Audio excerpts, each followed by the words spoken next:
The Secret Garden, Chapter 24. Let Them Laugh. The secret garden was not the only one Dickon worked in. Round the cottage on the moor, there was a piece of ground enclosed by a low wall of rough stones.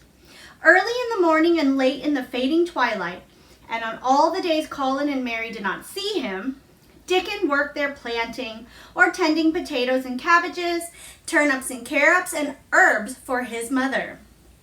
In the company of his creatures, he did wonders there, and was never tired of doing them, it seemed.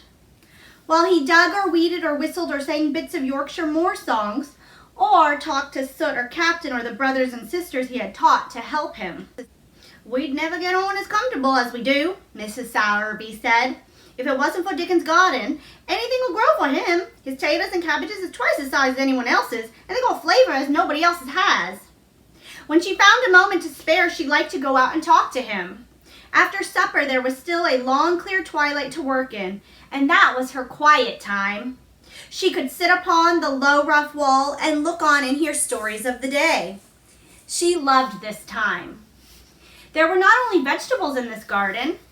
Dickon brought penny packages of flower seeds now and then, and sown bright, sweet-scented things among gooseberry bushes and even cabbages, and he grew borders of mignonette and pink and pansies and things, whole seeds he could save year after year, or whose roots would bloom each spring and spread into fine clumps. The low wall was one of the prettiest things in Yorkshire, because he had tucked moorland foxglove and ferns and rock cress and hedgerow flowers into every crevice, until only here and there glimpses of the stones were to be seen. "All a chap's got to do to make 'em thrive, Mother," he would say, "is to be friends with 'em for sure. They're just like the creatures. If you give 'em drink and they're hungry, give 'em a bit of food. They'll want it the same as we do. If they died, I should feel as if a bad lad and somehow treated them heartless." It was in these twilight hours that Mrs. Sowerby heard all that happened at Misselthwaite Manor. At first, she was only told that Master Colin had taken a fancy to going out into the grounds with Miss Mary, and that it was doing him good. But it was not long before it was agreed between the two children that Dickon's mother might come into the secret. Somehow it was not doubted that she was safe for sure. So one beautiful still evening, Dickon told the whole story, with all the thrilling details of the buried key, and the robin, and the grey haze which had seemed like deadness, and the secret Mistress Mary had never planned to reveal. The coming of Dickon and how it had been told to him, the doubt to Master Colin, and the final drama of his introduction to the hidden domain, combined with the incident of Ben Weatherstaff's angry face peering over the wall, and Master Colin's sudden indignant strength, made Mrs. Sowerby's nice-looking face quite change several colors. "My word," she said, "it was a good thing that little lass came to the manor. It's been the making of her and the saving of him, standing on his feet, and us all thinking he was a poor half-witted lad with not a straight bone in him." She asked a great many questions, and her blue eyes were full of deep thinking. "What do they make of the manor, him being so cheerful and never complaining?" she inquired. "They don't know what to make of it," answered Dickon. "Every day as come round, his face looks different. It's filling out, and it doesn't look so sharp and waxy, the color's going.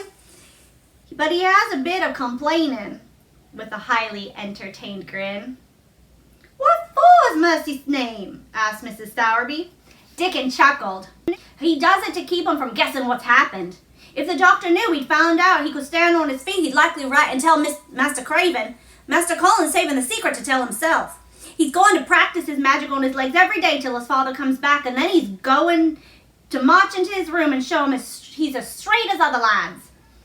But him and Miss Mary thinks that's the best plan, to do a bit of groaning and fretting now and then to throw folk off the scent." Mrs. Sowerby was laughing a low, comfortable laugh long before he finished his last sentence. She said, "that pair's enjoying themselves, I'll warrant. They'll get a good bit of acting out there, and nothing children like as much as play acting. Let's hear what they'll do, Dickon lad." Dickon stopped weeding and sat up on his heels to tell her. His eyes were twinkling with fun. "Master Colin is carried down on his chair every time he goes out," he explained, "and he flies out at John the footman for not carrying him careful enough. He makes himself helpless looking and he can never lift his head till he's out of sight of the house. And he grunts and frets a good bit when he's being settled into his chair. Him and Miss Mary both got to enjoying it, and when he groans and complains, she'll say, "Poor Colin, does it hurt you so much? Why are you so weak, poor Colin?" But the trouble is that they sometimes get scarce from bursting out laughing. When we get safe into the garden, they laugh till there's no breath to laugh with. And they have to stuff their faces into Master Colin's cushions to keep the gardeners from hearing any of it. "The more they laugh, the better for 'em," said Mrs. Sowerby, still laughing herself. "Good healthy child laughing's better than pills any day of the year. That'll pay a plump up for sure." "They are plumping up," said Dickon. "That they're hungry, they don't know how to get enough without making talk. Master Colin says if he keeps sending for more food, they won't believe he's an invalid at all. Miss Mary says she'll get him to eat her share, but he says that if she goes hungry, and then they'll mun get fat at once." Mrs. Sowerby laughed so heartily at the revelation of this difficulty that she quite rocked back and forwards in her blue coat.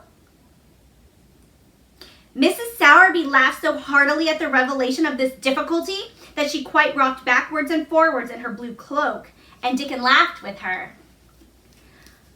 "I'll tell thee what, lad," Mrs. Sowerby said when she could speak. "I've thought of a way to help 'em. When the goes to them in the morning, I shall take a pail of good new milk and I'll bake 'em a crusty cottage loaf and some buns with currants in 'em, same as you children like. Nothing so good as fresh milk and bread. Then they could get off the edge of their hunger while they're in the garden, and the fine food they'll get indoors and polish off the corners." "Mother," said Dickon admiringly, "what a wonder thou art! Thou always sees a way out of things. They were quite in a pother yesterday. They didn't see how it was to manage without ordering up more food. They felt empty inside. They're two young'uns growing fast, and health's coming back to the both of them. Children like to feel like young wolves with there's food and flesh and blood to them," said Mrs. Sowerby. Then she smiled Dickon's own curving smile. "But they're enjoying themselves for sure," she said. She was quite right, the comfortable, wonderful mother creature, and she had never been more so than when she said their play acting would be their joy. Colin and Mary found it one of their most thrilling sources of entertainment. The idea of protecting themselves from suspicion had been unconsciously suggested to them first by the puzzled nurse and then by Dr. Craven himself. "Your appetite is improving very much, Master Colin," the nurse said one day. "You used to eat nothing, and so many things disagreed with you." "Nothing disagrees with me now," replied Colin, and then seeing the nurse looking at him curiously, he suddenly remembered that perhaps he not ought to appear too well just yet. "At least things don't often disagree with me. It's the fresh air." "Perhaps it is," said the nurse, still looking at him with a mystified expression. "But I must talk to Dr. Craven about it."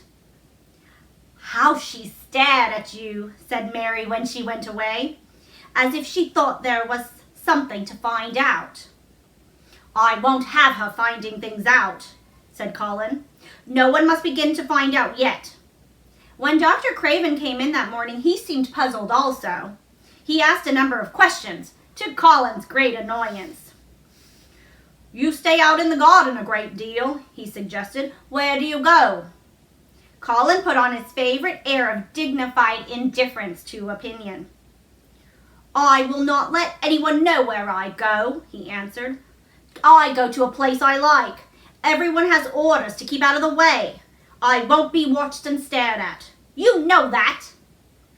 "You seem to be out all day, but I do not think it has done you harm. I do not think so. The nurse says you eat much more than you have ever done before." "Perhaps," said Colin, prompted by a sudden inspiration, "perhaps it is an unnatural appetite."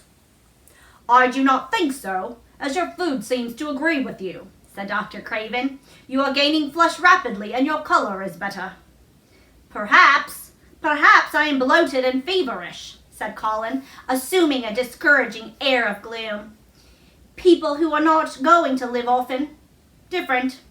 Dr. Craven shook his head.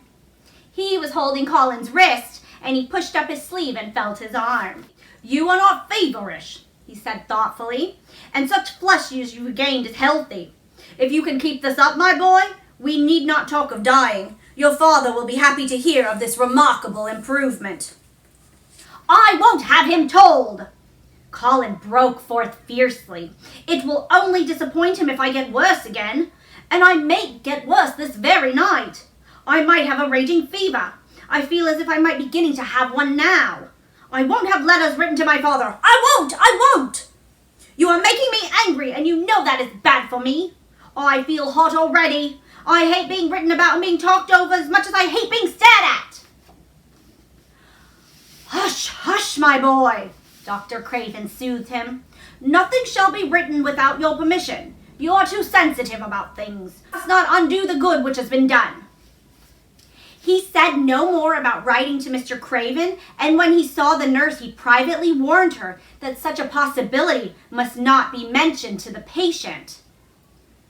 The boy is extraordinarily better, he said. His advance seems almost abnormal.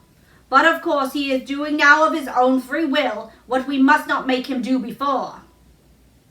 Still, he excites himself very easily, and nothing must be said to irritate him.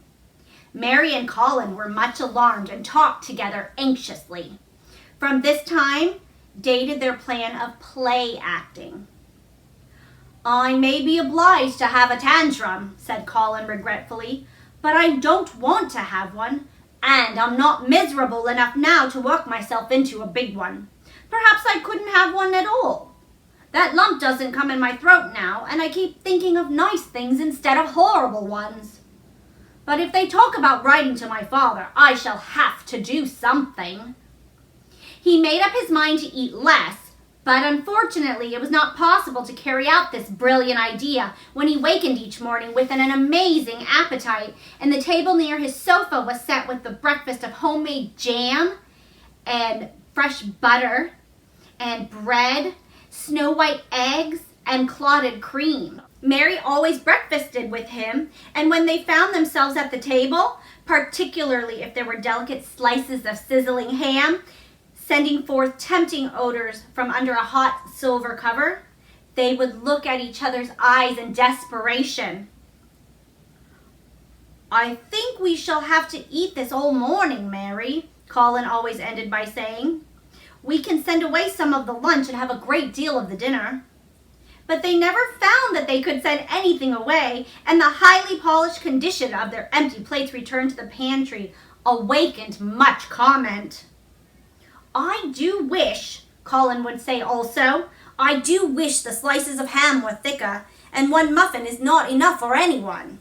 It's enough for a person who is going to die, answered Mary when she first heard this, but it's not enough for a person who is going to live. I sometimes feel as if I could eat 3 when those nice fresh heather and gorse smells from the moor come pouring in at the open window.